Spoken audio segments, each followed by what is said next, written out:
BJP प्रवक्ता गौरव भाटिया, कांग्रेस प्रवक्ता सुप्रिया श्रीनेत और अंजना ओम कश्यप जिस भी डिबेट शो में एक साथ आ जाते हैं, उस डिबेट शो को सुनने का मजा 3 गुना ज्यादा बढ़ जाता है, क्योंकि दर्शकों और सुनने वालों को उस डिबेट शो में मिलता है भर भर के एक्शन, ड्रामा, कॉमेडी और इंफॉर्मेशन का तड़का। आपने एक बार नोटिस की होगी कि इन दिनों न्यूज में, सोशल मीडिया में, अलग अलग चैनल्स में, अलग अलग प्लेटफॉर्म से मोडानी के अलावा अगर कोई दूसरा शब्द चर्चा में है तो वो दूसरा शब्द है गांडोस। जहां मोदानी का मतलब मोदी और अडानी के एसोसिएशन से है, तो वहीं गांडोस से मतलब गांधी और सोरोस के एसोसिएशन से है। कैन यू इमेजिन गांडोस, ये वर्ड कितना इनोवेटिव और कितना क्रिएटिव साउंड करता है। किसने भी इस वर्ड को कॉइन किया है, ट्रस्ट मी, वो बंदा या बंदी प्रेज वर्दी तो है।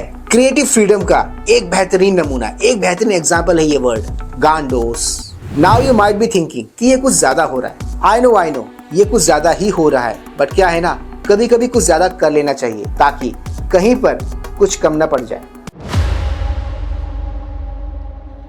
Please like, share, subscribe YouTube channel ताकि हम ऐसे कंटेंट्स बनाते रहें। ऑलराइट दोस्तों, वीडियो को कंटिन्यू करते हैं यहाँ से आगे। फिर अब ये बात ये देश बहुत अच्छे से जान चुका है कि हाँ, है कुछ शक्तियां ऐसी बाहर की जो नहीं चाहती कि भारत स्थिर रहे, स्टेबल रहे, क्योंकि एक डिस्टेबलाइज भारत उनके एजेंडे को ज्यादा सूट करता है। अपार्ट फ्रॉम दीज विदेशी शक्तियां, हैं कुछ लोग इस देश के भी जो रहते तो इस देश में है, बट उनका भी एजेंडा वही है जो इन देशों का है, जो नहीं चाहते कि भारत स्टेबल रहे। भारत में स्टेबिलिटी ना रहे, इसके लिए वो भरपूर प्रयास करते हैं, भरपूर कोशिशें करते हैं। उन्हीं में से एक है हमारे नेता विपक्ष LOP राहुल गांधी जी। एटलीस्ट जो डिबेट में आपको दिखाने जा रहा हूँ उसको सुन के तो आपको यही लगेगा, आई गारंटी। 3, 2, 1। तो एक आपको बात बता दूं, आज पूरा देश कह रहा है जॉर्ज सोरेस और राहुल गांधी सांडोज, ये सांडोज हैं, ठीक है। ये देखिए लिखा हुआ है गांडोज। अब गांडोज क्या है, आप देखिए, कोई विदेशी ताकत जो कि कहती है $1 बिलियन में मैं यहां पे अस्थिरता फैलाऊंगी, यहां की सरकार को अस्थिर करूंगी। मैं पूछना चाहता हूं, एक परिवार जो कि कहता है कि वो भारत से प्रेम करता है। अब मैं ये आप पर छोड़ता हूँ कि आपको कौन सा वाला वर्ड ज्यादा फनी लगा, सांडोस या फिर गांडोस। टू बी फ्रैंक, अगर कोई मुझसे पूछे तो मेरे हिसाब से दोनों ही वर्ड इक्वली फनी है, इक्वली अतरंगी है। Anyways, coming back to the video. This entire debate revolves around the allegation made by BJP on LOP Rahul Gandhi ji that he is pushing foreign agenda on Indian soil. जिसके 3 सदस्य सांसद हैं, वो लोग George Soros पे मुंह में दही क्यों जमाते हैं? कभी उन्होंने क्यों नहीं कहा भाई हमारा कोई लेना देना नहीं है जॉर्ज सोरेस से? इसका सीधा मतलब है कि जॉर्ज सोरेस ही वो अंकल है, कोट्रोची अंकल के बाद, वॉरेन एंडरसन अंकल के बाद, जो राहुल गांधी को कठपुतली की तरह देश के खिलाफ इस्तेमाल कर रहा है। कि मैं पूछ सकूं अपनी सांसद नेत्री से, क्या तुम देश के खिलाफ हो?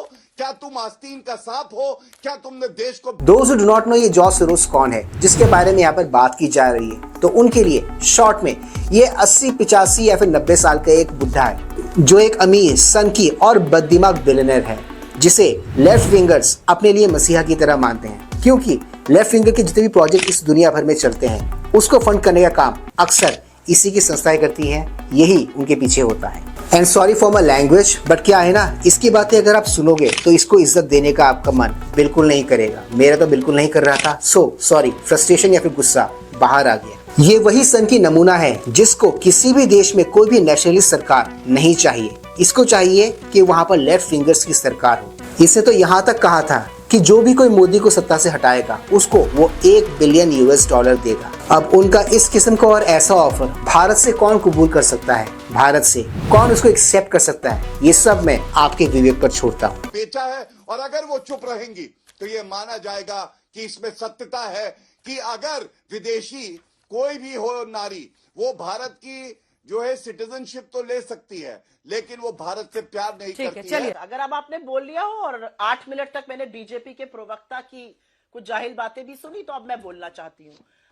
4 साल के बच्चे से पूछ लीजिएगा, तर्क तो आप हो और वितर्क का डिबेट कौन करता है, कौन प्रिपेयर करके आता है, वो मेरा नाम लेगा, बीजेपी का नाम नहीं लेगा, बीच में ना बोल। गौरव भाटिया जी ने यहाँ पर जिस विदेशी महिला जिसके पास भारतीय नागरिकता है और जो इंडियन पॉलिटिक्स में बहुत ही इंपॉर्टेंट पोजीशन होल्ड करती है, जिनके संदर्भ में ये सब कुछ कहा है, वो तो आप सभी जानते हो, राजमाता की बात कर रही है। वो अलग बात है, इनके और राहुल गांधी जी की नागरिकता पे जो सवाल उठ रहे हैं उसका जवाब तो हमें 19 दिसंबर को ही मिलेगा, क्योंकि बहुत सारे पत्ते खुलने वाले हैं 19 दिसंबर को। आप तैयार रहिएगा। और इस इंटायर डिबेट में यहाँ से मेरा फेवरेट पोर्शन शुरू होता है, जहाँ पर आपको देखने को मिलेगी तू मैं। मैं बीच में नहीं बोली थी, इस तरह की बातें बंद कर दीजिए, बीच में आप मत बोलिए। प्रवक्ता को आराम से प्लीज गौरव जी रुकिए।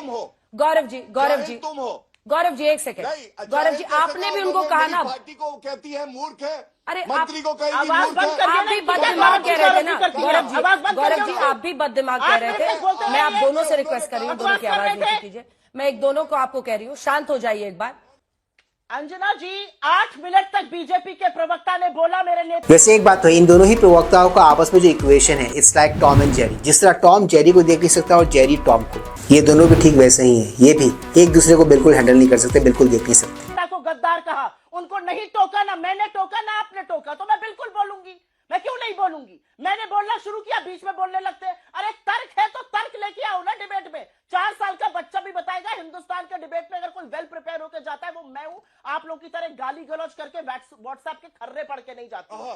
सबसे पहले मैं फिर से वही बात कहूंगी, जॉर्ज सोरोस अगर अपना समय I का hope वो आपके लिए सदुपयोग ठीक करना है, चाहूंगा। क्योंकि जैसा उन्होंने किया बोलिए वैसा गौरव उसको करूंगी, जैसा उन्होंने मेरे साथ किया था वैसा। भाइयों जरा एक बात बताओ, आपने किसी 4 साल के बच्चे को कभी कोई डिबेट शो देखते हुए देखा है? मैंने तो नहीं देखा। ये तो हम और आप जैसे बड़े लोगों का काम है, डिबेट शोज को सुनना, डिबेट शोज को देखना। 4 साल के बच्चे को लेकर जितनी मेरी अंडरस्टैंडिंग है, जितना मुझे पता है, 4 साल का बच्चा डिबेट तो कर सकता है, बट वो डिबेट देखेगा नहीं, वो डिबेट सुनेगा नहीं, क्योंकि वो बच्चा है। मैं करूंगी, वो बोलना शुरू करें। धन्यवाद गौरव जी देखिए, जब शो का स्टार्ट हुआ तो कांग्रेस की प्रवक्ता ने मूर्खता, बददिमाग, यह हमारे नेताओं के लिए था, मंत्रियों के लिए था। क्योंकि उनका भी नहीं किया था। मूर्ख जितना बोलेगा फायदा उतना भाजपा को होगा। मत कीजिए। आप दोनों से रिक्वेस्ट कर रही हूँ, फिर से रिक्वेस्ट कर। बोल दिया जैसे पहले इनके में बोला था, अब मैं चुप हो जाऊंगी क्योंकि तब ये बोल रहे थे। देखिए, ऐसा है अंजना जी। गौरव जी बोलिए।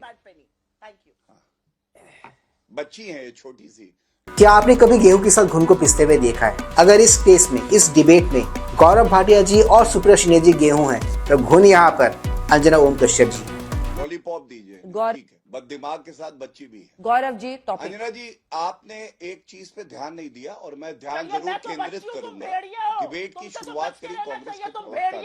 मैं तो चलिए बच्ची हूँ, तुम भेड़िए हो, भेड़िए। बस कीजिए। भेड़िए हो तुम, दूसरे को बच्ची कहने वाले भेड़िए हो तुम, इसलिए मुझसे बदतमीजी मत करना यहाँ पर। ये पागल गौरव है। जी वापस आइए टॉपिक पे। कराऊंगा। टॉपिक पे आइए, ऑडियो नीचे कीजिए दोनों के। जले हुए कोयले पर चलने के बराबर है आप दोनों से बहस करना। हमारे दर्शक भी समझ रहे होंगे इस चुनौती को। अपना गुस्सा शांत कीजिए, एकदम शांत। बददिमाग, बच्ची है, लॉलीपॉप, तुम भेड़िए हो, ये पागल हो गई है पागल। तो ये सब बड़े ही क्रिएटिव, बड़े ही प्यारे प्यारे शब्द हैं जो इस डिबेट शो में यूज किए गए, जिसे सुनकर मेरी तो हंसी छूट रही थी। आपने भी देखा होगा, आई एम श्योर आप सबकी हंसी छूटी ही होगी। आज के इस ब्लॉग को बनाने का मेरा मकसद, मेरा ऑब्जेक्टिव फन और मस्ती के साथ साथ हमारे देश में इन दिनों डिबेट्स में किस किस टॉपिक और किस किस पर्टिकुलर सब्जेक्ट पर चर्चा हो रही है, किस बात पर डिबेट की जा रही है, वो सब कुछ आपके साथ शेयर करना था। Hope you like the video.